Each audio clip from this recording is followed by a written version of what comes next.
तर शरद पवार यांच्या नावावर सर्वानुमते सहमती झालेली आहे। आदित्य ठाकरेंची भूमिका ही योग्य होती आणि संख्याबळ पाहता आदित्य ठाकरेंची भूमिका योग्य आहे। शिवसेनेला जागा मिळावी आदित्यांची ही भूमिका होती।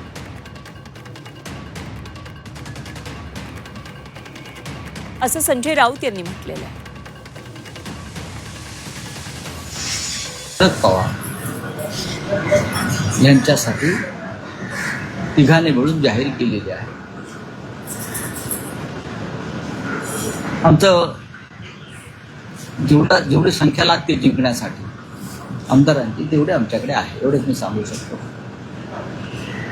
आणि भविष्यामध्ये महाविकास आघाडी येणाऱ्या अशा प्रकारच्या निवडणुका, राज्यसभा, विधान परिषद यासाठी काय निर्णय घ्यायचे आणि कोणी कुठली निवडणूक लढायची यासाठी आम्ही लवकरच 3 पक्ष एकत्र बसण्याचं ठरलेलं आहे। कारण शेवटी तिन्ही पक्षाचा आपापला वाटा आहे। राष्ट्रवादी काँग्रेसला राज्यसभा मिळाल्यामुळे आता काँग्रेस आणि शिवसेना यांच्यामध्ये चर्चा